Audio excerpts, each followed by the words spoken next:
Em o nome de Jesus, em o nome de Jesus, você triunfará. Aleluia!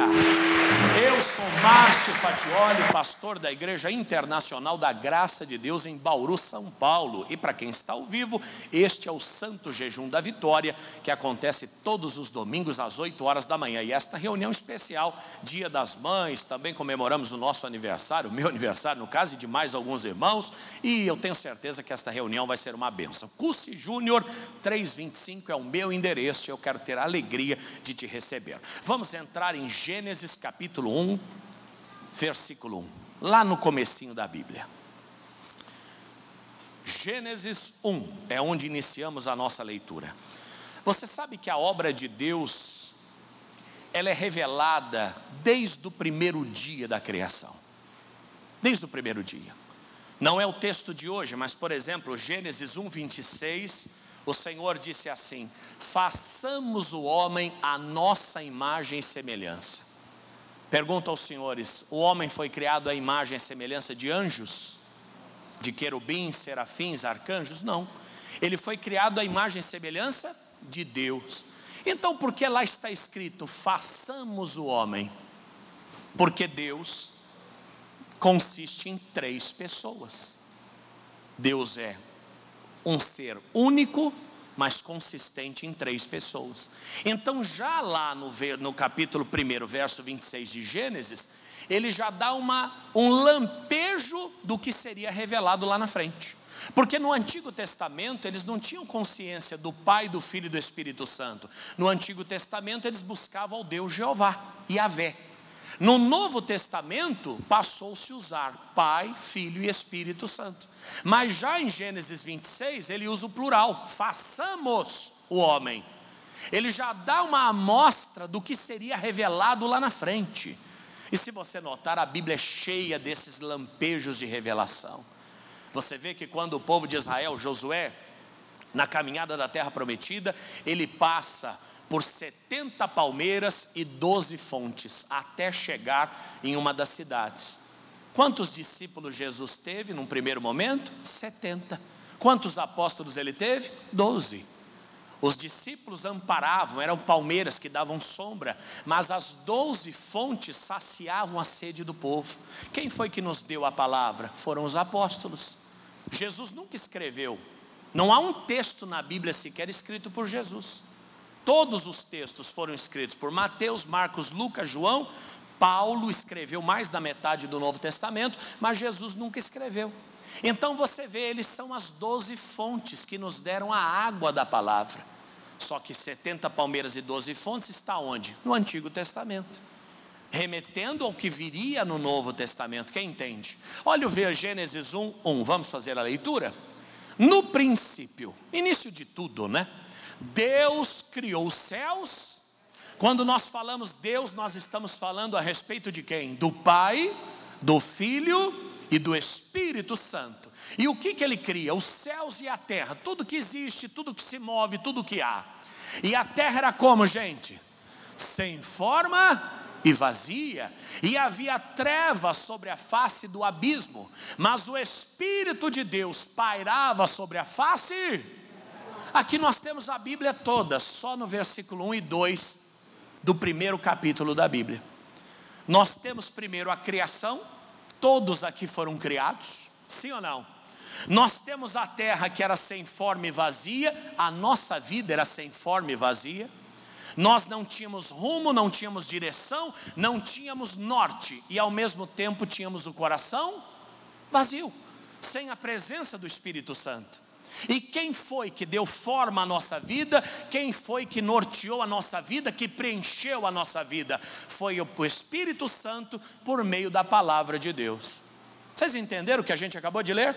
Deus criou os céus e a terra era como? Sem forma e vazia. E o que mais? Havia trevas sobre a face do abismo, mas o Espírito de Deus pairava sobre a face das águas. Essa é a minha vida e a tua vida. Todos aqui foram criados por Deus, diga aleluia. Mas nós não tínhamos forma, nós éramos criatura, nós não éramos filho. Nós éramos criação de Deus, não havíamos recebido a filiação.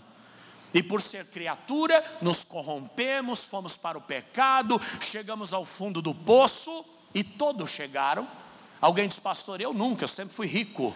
Mas quem não chegou no fundo do poço financeiro, chegou no fundo do poço moral, emocional, da autoestima, do sentimento de fracasso, do vazio mesmo, que alguém tem e nem sabe por que tem. Eu lembro do pastor Jaime falando das suas crises, né, antes da sua conversão, da síndrome do pânico. Ele dizia: eu tinha medo de tudo e ao mesmo tempo eu tinha medo de nada. Porque eu saía achando que estava sendo perseguido, mas às vezes eu nem sabia do que eu estava temendo, ou o que eu estava temendo. Você vê que todo mundo aqui passou por esse problema. Uns falam: eu não, nunca tive medo, mas teve solidão, às vezes rancor, vícios, quem sabe. Amigos, todos nós éramos sem forma e vazio, e as trevas faziam parte da nossa vida. Até que um dia a palavra foi pregada. Cristo é a palavra, diga aleluia. E o Espírito Santo foi movendo sobre essas águas, até que nós abrimos o coração, levantamos a mão e a nossa vida nunca mais foi a mesma. Diga: obrigado, Jesus.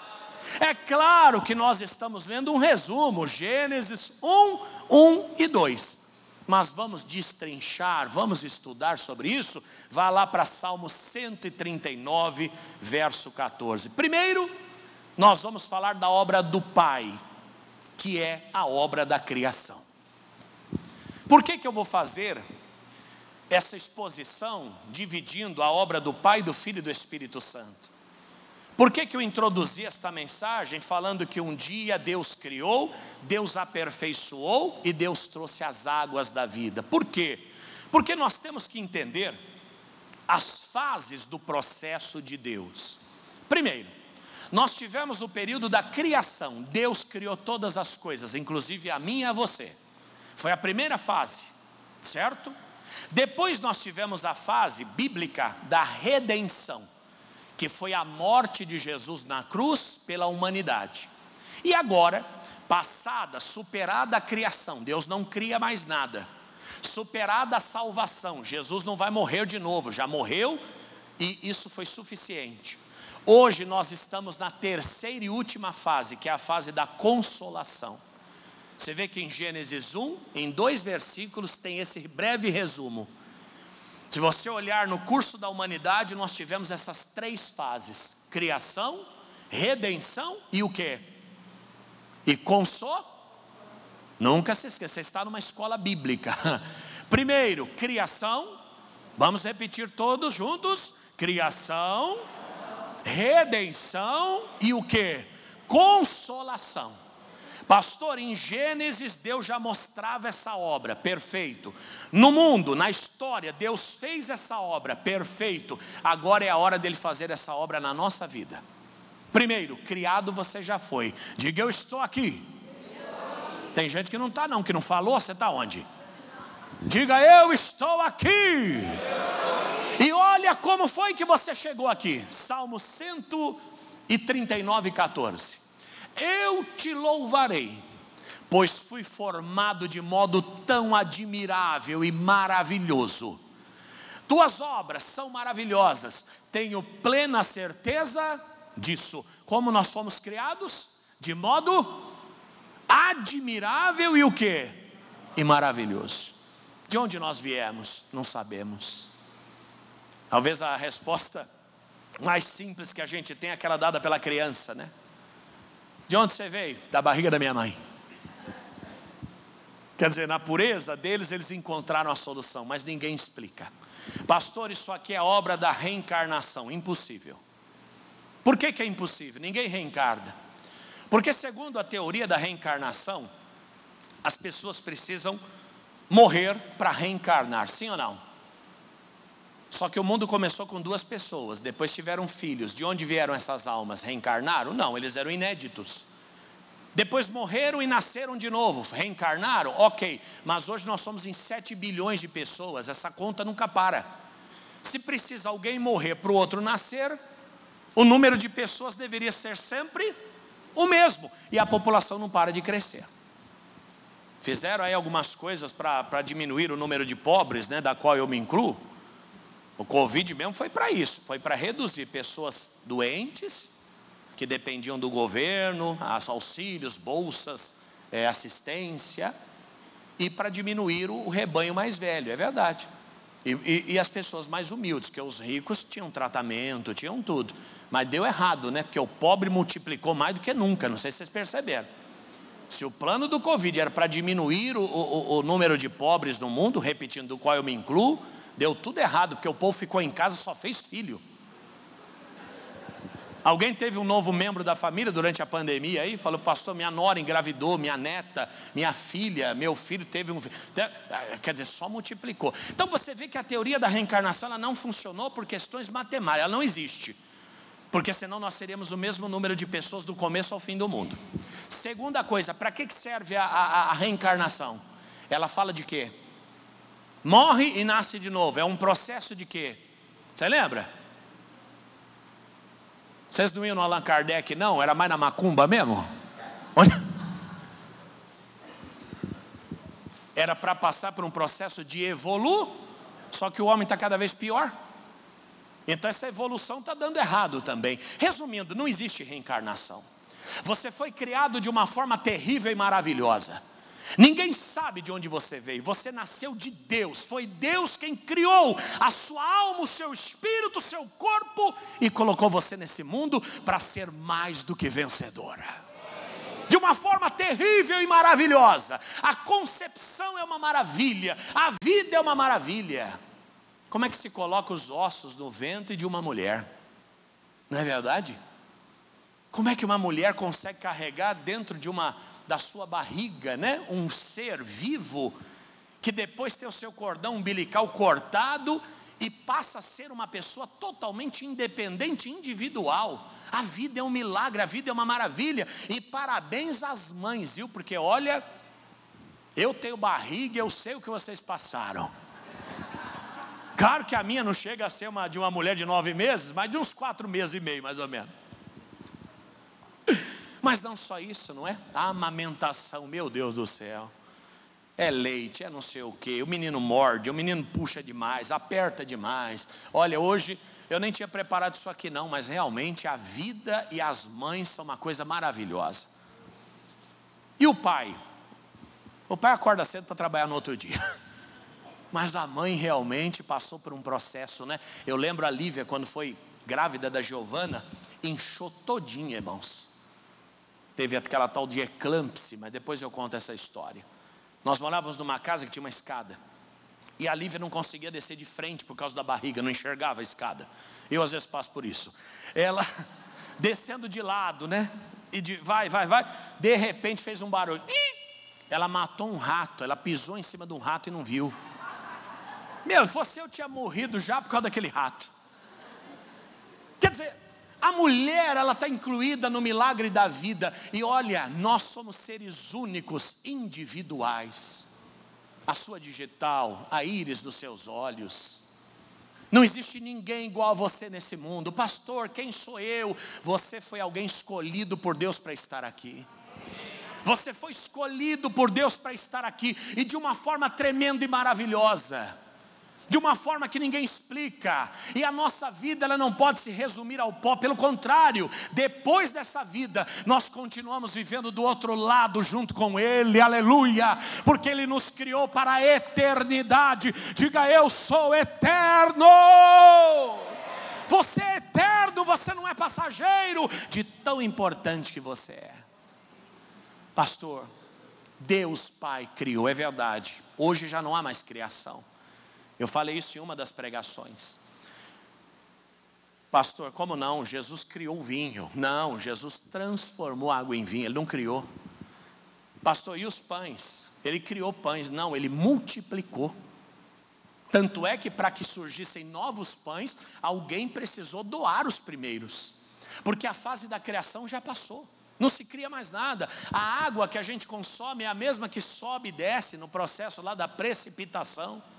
O oxigênio é o mesmo, renovado pelas plantas, pelas algas marinhas. O alimento é a semente que aqui já está. Não se cria mais nada. Agora é claro, o homem descobre muita coisa e transforma muita coisa.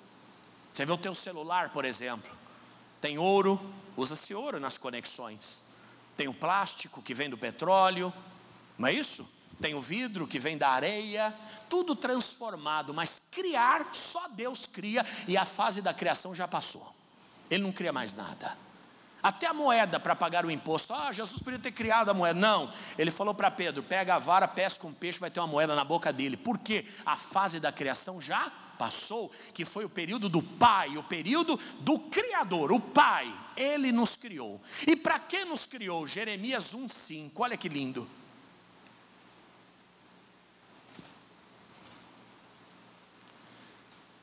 Quem sou eu, pastor? Pergunta para Deus que Ele vai te falar. Minha vida não tem sentido. Talvez você tenha perdido o sentido, mas no dia que Deus colocou você neste mundo, Ele já tinha planos maravilhosos para você. Não posso, não consigo. Todo mundo é melhor do que eu. Não, nós somos exatamente iguais. O que a gente precisa é ter consciência disso, elevar a autoestima, saber que somos únicos. E você sabe que a Bíblia diz que Deus criou o homem da terra, não é? Sim ou não? Você sabia que todos os elementos que estão presentes na terra, elementos químicos, estão presentes também no nosso corpo? A ciência já comprovou que nós viemos do pó, de fato. É lindo demais, não é? Fizeram um estudo sobre o DNA, vocês viram? Sobre a codificação do DNA. E quando você pega a codificação em números do DNA, aqueles números representam algarismos hebraicos, YHWH. O nosso DNA é codificado em YHWH, YHWH. Você lembra o que significa isso? Falei no começo do culto. Eu sou. No nosso DNA consta a inscrição YHWH. Deus está em você. Você é imagem e semelhança dele. Diga, oh glória. Jeremias 1,5, antes que eu te formasse no ventre, te conheci. E antes que nasceste, te consagrei e te designei como profeta às nações. Primeiro temos a fase da criação. Todo mundo aqui foi criado por Deus. E todos nós fomos criados com um propósito, com uma meta, com um objetivo. Fomos criados de maneira maravilhosa e tremenda. Quando nós vemos uma vida na droga, no crack, na sarjeta, na criminalidade, sei lá onde, ali está um valor que a gente não sabe estimar. É claro que para nós, como seres humanos, é só um estorvo. Mas para Deus é alguém que tem o seu selo, que tem a sua identidade, que tem a sua origem, que tem a sua essência. Um dos recados que Deus colocou no meu coração para dizer foi exatamente isso. Você é um ser único e o mais importante dessa terra. Você não nasceu por acaso. Você não está aqui para sofrer. Você não está aqui para rastejar. Você está aqui para desfrutar de tudo que Deus tem para você. Agora é claro, quando a terra foi criada, de que maneira ela foi criada? Sem forma e vazia. Talvez alguns aqui estão na primeira fase. A pessoa fala, tá bom pastor, o senhor já me convenceu que eu fui criado por Deus. Só que a minha vida hoje, ela não tem sentido. A minha vida hoje, ela é sem forma e vazia. A minha vida hoje, ela não acha alegria, nem esperança, nem solução. É porque você ainda não passou pela segunda fase. Qual que é a segunda fase? Primeiro Deus cria. Depois Ele o quê? A fase da redenção.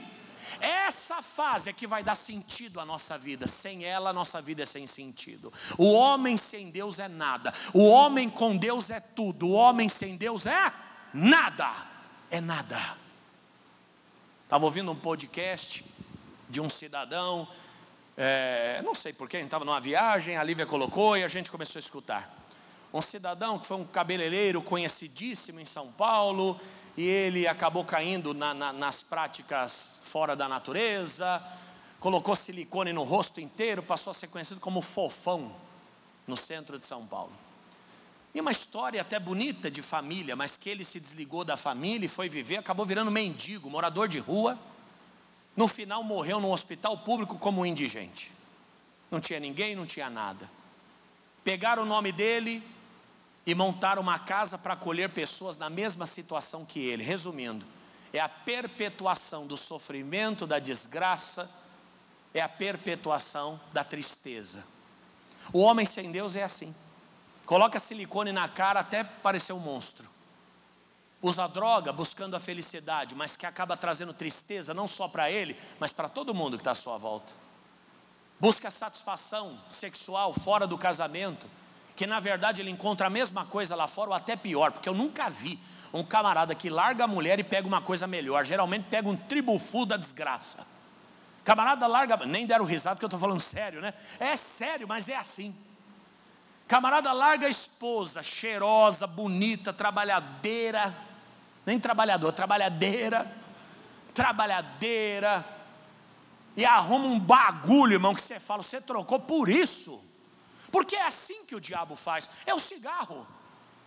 A pessoa fala, pastor, eu fico sem beber água, mas sem fumar eu não fico. Eu fico sem comer, mas sem fumar eu não fico. E é verdade. Quem conhece pessoas que têm esse vício, a pessoa fica sem almoçar, mas sem fumar não fica. Você fala, pastor, o cigarro deve ser uma coisa muito gostosa. Irmão, eu prefiro estrume de vaca queimado do que cigarro. Ou negócio fedido, irmão. A pessoa fica fedida, a boca fica fedida, mão amarela, às vezes o bigode amarelo. Mas sabe para que isso? Porque o diabo quer humilhar a criação de Deus. Como o diabo não pode tocar em Deus, ele toca em quem? Na sua criação. Então ele começa a dar ao homem elementos de prisão, de escravizamento. É onde vem o cigarro, vem a droga, vem o antidepressivo. Você vê pessoas, não sou contra remédio não, tá? Principalmente não. Se o médico recomendou, eu sou a favor. Se o médico não recomendou, eu sou contra. Você não pode tomar remédio sem saber o que está fazendo. Mas se você notar, pessoas que vivem de calmante e tranquilizante, elas não encontram solução para a vida delas. Pelo contrário, elas têm que usar calmante e tranquilizante por quanto tempo? A vida toda. Você conversa com a pessoa, está igual Bob Marley, não é assim? Mas é uma escravidão que o diabo quer colocar a pessoa. É mais fácil, amigo, mandar essa tristeza embora, superar, encontrar razão para a sua vida, do que viver de antidepressivo, ansiolítico. Você não precisa disso. Você é criação de Deus. Deus não toma remédio não, meu irmão. É claro, o remédio é uma evolução da criação humana. O remédio é útil, o remédio é muito bom. Não sou contra remédio não. Eu sou contra a dependência do remédio, seja ele qual for. Tem aquele que é o nariz, né? Se ele não usar, o nariz entope. Quer dizer, ele começou usando para o nariz não entupir. Aliás, começou usando para descongestionar o nariz. Hoje ele usa para não congestionar. Inverteu, ele virou um escravo daquilo. Se ele não usa, o nariz entope. Por quanto tempo ele vai usar aquilo? Para o resto da vida. Antigamente ia cheirar rapé. A pessoa pegava aquela latinha. Pelo amor, gente, o homem não tem o que fazer na vida, não. A droga nem se fala, né? O cara passa a madrugada inteira.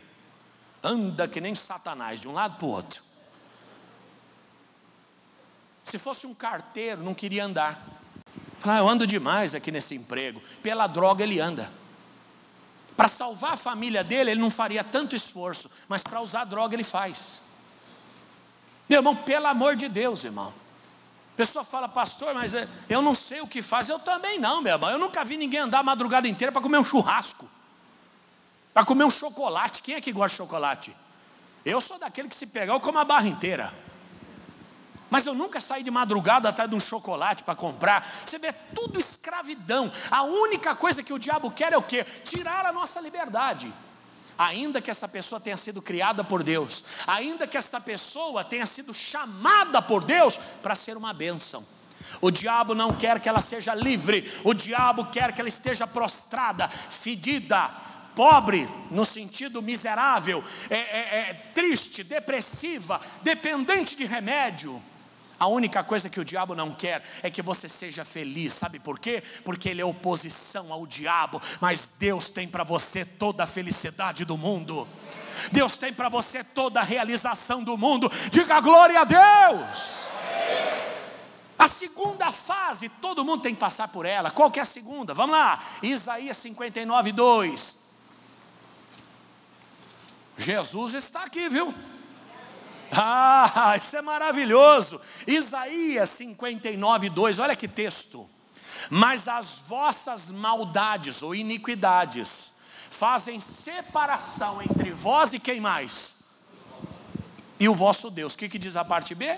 E os vossos pecados escondem o seu rosto de vós, de modo que não vos ouve. Aqui tem uma diferença entre iniquidade e pecado, mas não é a matéria do dia, vamos deixar para frente. Aqui nós vemos que fomos criados de maneira maravilhosa. Aqui nós vemos que fomos chamados para sermos relevantes. Ninguém aqui nasceu para ser zero à esquerda, ninguém nasceu para estar carta fora do baralho. Não, todo mundo aqui nasceu para ser relevante na sua área, na sua família, na sua igreja, na sociedade, na vida. E ser relevante não é ser famoso, não. Ser relevante é ser importante. E o primeiro sentimento de importância que deve haver é no nosso próprio coração. Você fala, olha, quarta-feira você tem que buscar pela sua família. Tem um que não vem, que é relaxado mesmo. Não dá, para mim não dá, tem outras coisas, vou jogar peteca, bote, ping-pong. Mas tem aquele que não vem, porque ele nem sabe a importância que ele tem. Sabia disso? Nem sabe. Tem gente que não se acha importante. Na cabeça dele, não, se eu não vier eu não faço falta nenhuma. Se eu não vier, ninguém percebe. Se eu não vier, não vai mudar nada. Você sabe que um familiar de um grande amigo meu faleceu, só que era em outro estado. E quando ele anunciou o falecimento da pessoa, ele me marcou. E eu escrevi lá meus sentimentos e tal. Passou. E essa é uma das pessoas mais importantes da minha vida. Eu não fui no sepultamento. Juntaram lá um carro, foi todo mundo, mas eu não fui. Na outra semana ele olhou para mim com os olhos cheios de lágrimas e falou, eu imaginei que você estaria lá. Eu não sabia a importância que eu tinha para ele. Eu não sabia que a minha presença era tão relevante. Quando você tem essa noção, esse senso de pertencimento, você fala, não, eu sou importante. Você nunca deixa alguém esperando. Você não falta numa reunião, você não falta num culto. Você não falta numa festa. Pastor, mas tem um conflito, eu tenho duas coisas ao mesmo tempo. Não dá para estar em dois lugares ao mesmo tempo. Mas você pelo menos dá uma ligada. Olha, eu não vou poder ir, mas quero te parabenizar. Mas a gente não tem essa noção.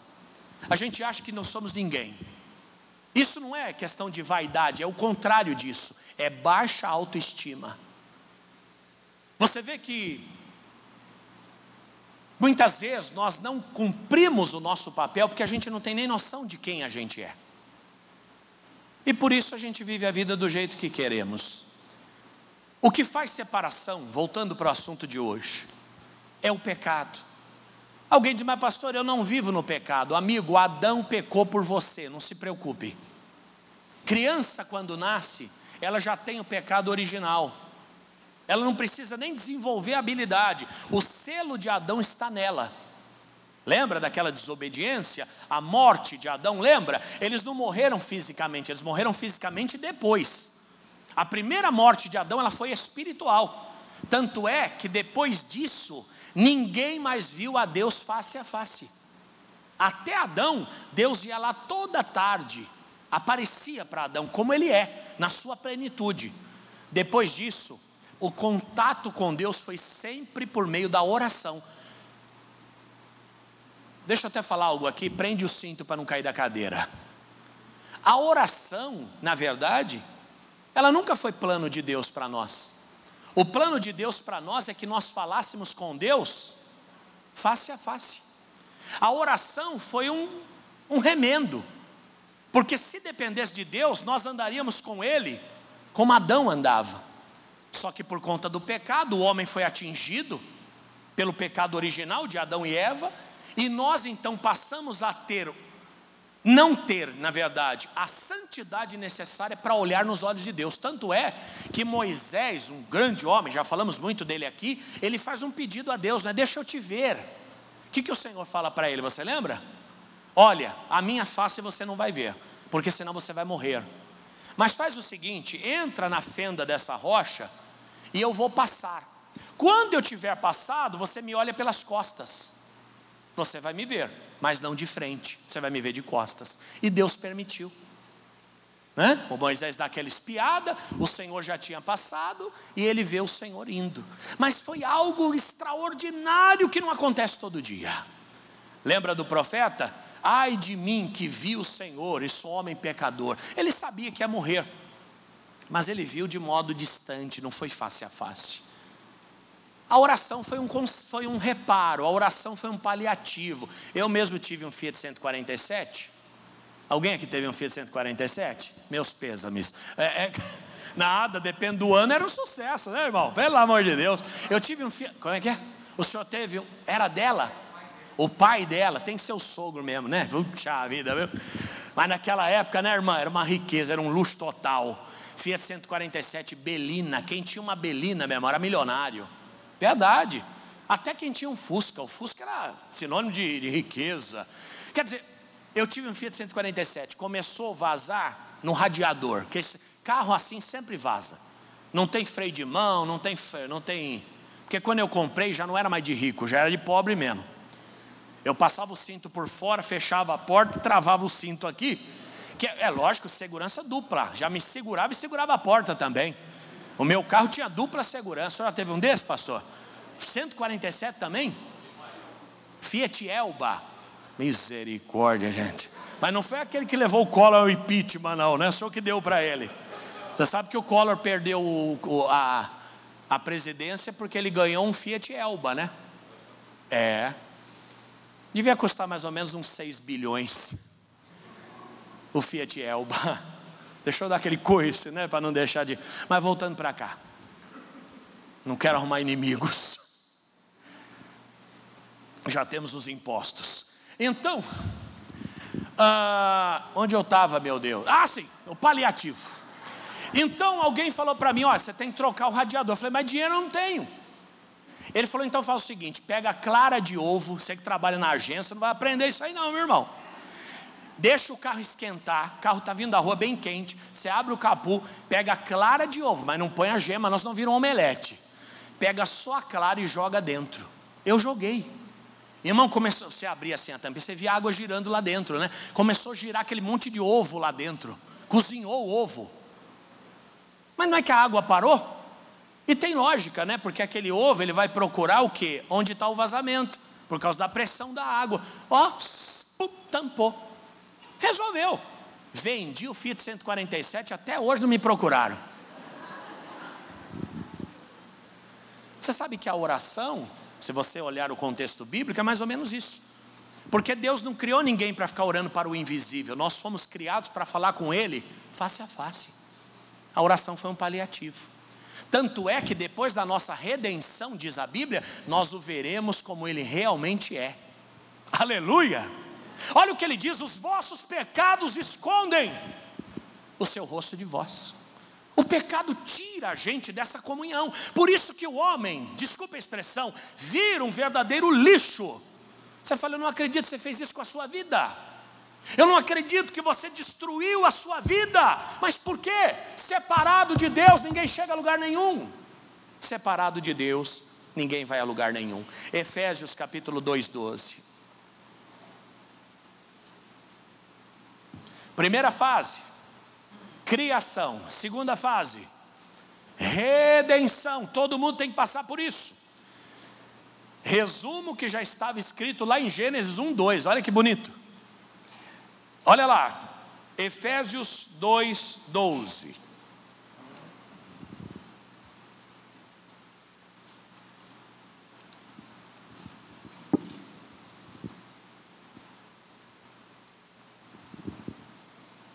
Efésios 2:12.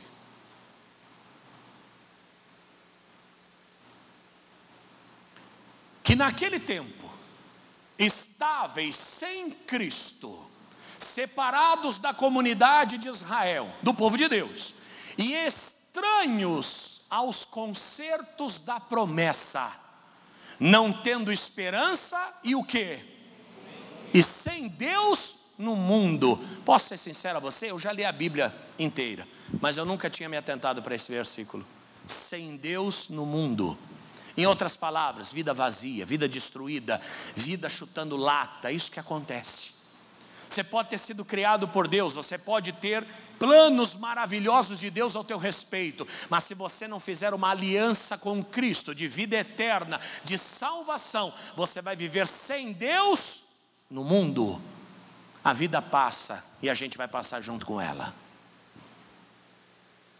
Mas todos aqueles que o recebeu, deu-lhes o poder de serem chamados filhos de Deus. Então você vê que primeiro a criação, sem forma e vazio, a gente só vem para o mundo. Mas já chega aqui com mérito. Fomos criados por Deus, mas tem que passar pela regeneração, pela salvação em Cristo. E como isso acontece? Por meio da consolação. Aí vem a terceira fase. O mundo passou pela primeira fase, a fase da criação, não se cria mais nada. O mundo passou pela segunda fase, a fase da redenção. Jesus morreu e não morre mais, é uma vez só. O mundo agora está na fase da consolação. Em que fase da vida você está? Você fala, pastor, só fui criado só. Estou por aí. Estou tentando ver se eu dou certo em alguma coisa. Ainda não aceitei Jesus. Ainda não fiz um pacto com Deus. O outro fala, não pastor, eu já passei dessa fase, eu já aceitei Jesus. Eu já sou um filho de Deus, eu já levantei as minhas mãos. Então agora falta a terceira fase. Todo homem tem que passar por isso. Qual é a terceira fase? Rapidamente, lá em João 16:8.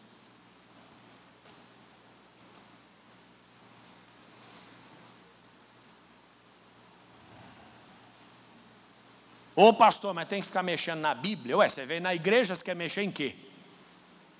Quer abrir a marmita para a gente comer um arroz e ovo aí? Embora eu não goste de marmita, mas arroz e ovo eu gosto. E vocês estão muito quietinhos hoje também. Estão refletindo sobre a mensagem, estão escutando aí? Tem alguém alegre aqui hoje? Então estou mais feliz, agora sim. João 16:8. E quando ele vier, convencerá o mundo do pecado e da justiça e de quê? E quando ele vier, convencerá o mundo.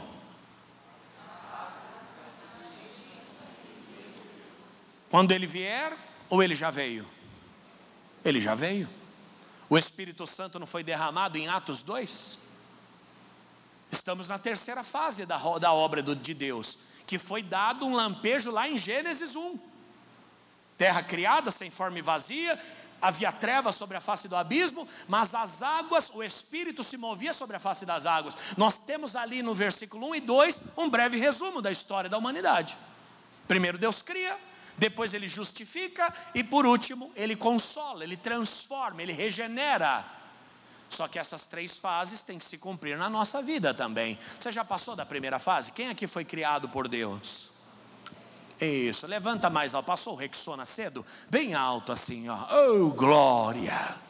Quem aqui já aceitou Jesus como seu Salvador? Oh, glória! Diga, oh, glória! Mas agora vem a terceira fase. E quando vier, convencerá o mundo do pecado, da justiça e do juízo. Você já tem o convencimento do pecado? Você fala, devo, não nego, pago quando puder. Então você não se convenceu não. Aliás, você até se convenceu, mas não se converteu, né? Não é isso, devo, não nego, pago quando... Não, eu sou pecador mesmo, eu sou assim mesmo, eu não presto. Não é isso não, gente. Quem não presta tem que passar a prestar, então. Eu vi um adesivo, Deus é fiel, eu que não presto mesmo. Num carro, Deus é fiel, eu que não presto mesmo. Resumindo, esse aí já está convencido. Ele é o estelionatário profissional, sabe? É o assassino profissional, aquele maníaco do parque, matou diversas mulheres. Falaram para ele, onde é que você aprendeu isso? Ele falou, não, eu ia com meu pai no matadouro, e quando criança eu assisti ele matando os bois. Então para mim matar passou algo normal. Você fala, pastor, Deus me livre.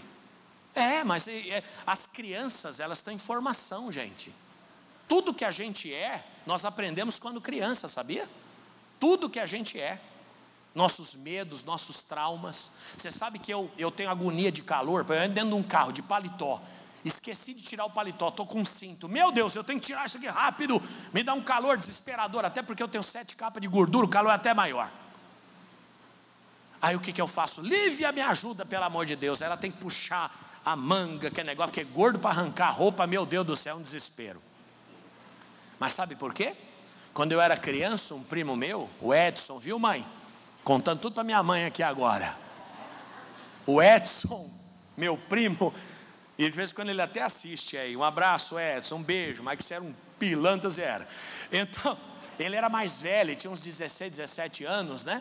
Ele pegou um colchão e ele me enrolou no colchão. E eu fiquei preso. E depois daquilo, eu passei até agonia. Eu não aguento calor, coisa me cobrindo, coisa me amarrando, me apertando. Mas por quê? Criança, trauma de criança. Cadê as psicólogas aí? Está ali a irmã, a Lívia. Tem mais psicólogo aqui, ou psicólogo? Só as duas? Ah, apareceu mais uma, amém. Para tratar do povo todo tem que ter bastante. Tudo isso a gente pega quando criança. Você sabe que hoje eu sou um cara melancólico, eu não gosto de ficar sozinho. Quem acompanhou aqui a minha passagem quando eu cheguei, logo que eu cheguei, lembra que eu dizia, gente, a pior coisa é ficar sozinho. A pior coisa é ficar sozinho. Por quê? Porque quando eu era criança, eu fui morar eu e mamãe, e nós moramos sozinhos, longe da família por um período. E aquilo no meu coração me trouxe uma tristeza. Hoje, se eu fico sozinho, eu não me sinto bem. Não estou doente não morro, não passo mal, não tomo remédio, não é nada disso.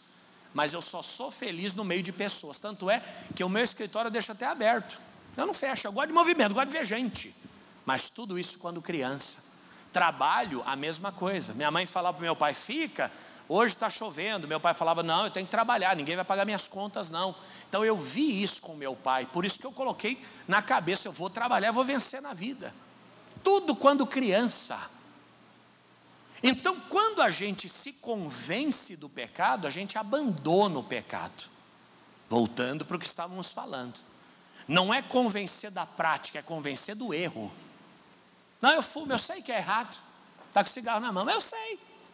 E aí, vai largar quando? Deus vai preparar. Olha, se Deus vai preparar, eu não sei, mas o diabo já preparou faz tempo, viu? Pode ter certeza.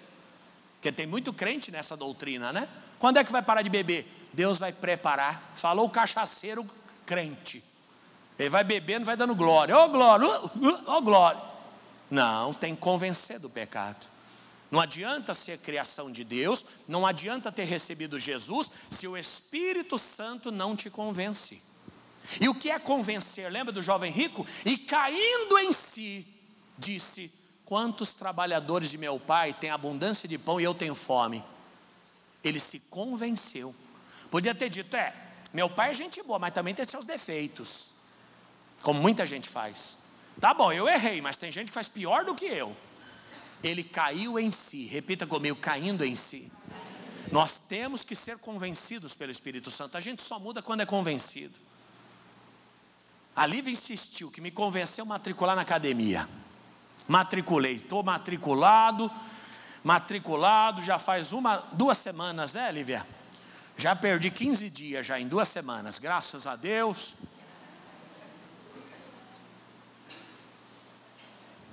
Fui 2 vezes na força do ódio. Puxa não sei o que, levanta não sei o que. Eu não gosto de nada inútil, eu gosto de coisa que produz. Academia produz, mas é a longo tempo.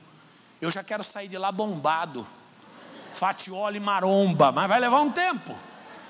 Então parece que você está fazendo um negócio inútil. Eu preferia estar trabalhando numa obra, mexendo concreto. Porque pelo menos eu estou vendo a coisa acontecer. Eu não aguento. Filme, sabe, filme da Disney, livre estou, livre, para mim não dá, eu tenho raiva dessas coisas. Eu prefiro assistir o documentário sobre a Segunda Guerra Mundial. Eu tenho agonia ao inútil, eu não gosto de coisa que não produz. A Lívia fala, falta lúdico para você. Falta lúdico para tudo coisa da infância, viu? Né, mãe? Mamãe está aí. 9 anos a gente ia vender coisa na feira, na rua, cebola, alho, uma rolaiada tremenda. Eu não tive tempo para isso quando criança. Agora adulto eu vou assistir Já foi. Livre estou, não dá. Primeiro, ele convence do pecado. Segundo, ele convence do quê? Da justiça, do preço que se paga e do juízo que um dia todos prestarão conta. Isso é obra do Espírito Santo, viu? Pessoa que peca deliberadamente, passou da primeira fase, passou na segunda, mas ainda não passou na terceira. Pessoa que faz o mal e ela não sente o mal que está fazendo, não sofre pelo mal que está fazendo, ela não está na fase da consolação. Ela foi criada, ela foi remida, mas ela não foi consolada. Ela não está sofrendo a ação do Espírito Santo na vida dela. Crente que falta o domingo na igreja e vive como se nada tivesse acontecendo. Que não toma santa ceia, não, mês que vem eu tomo. Que não dá dízimo, que não dá oferta, que pega envelope e não cumpre. Que não se batiza. Você vai batizar? Um dia. Como pode? Que não ouve a palavra, mas não deixa entrar no coração, não chora pelos seus pecados. Como pode? Não sente nada. Ele convence. Se ele não convencer, nunca seremos convencidos. A carne não pede isso, a carne pede ao contrário.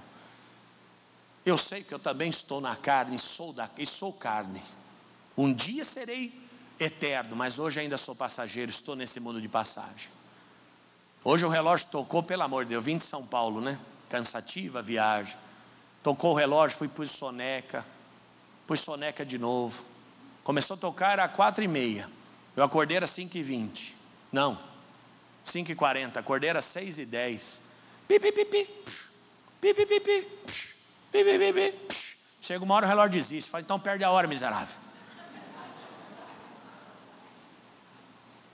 Eu também sou carne. Se eu pudesse ficar dormindo até as 10h30, mas eu não posso, o Espírito Santo não me deixa.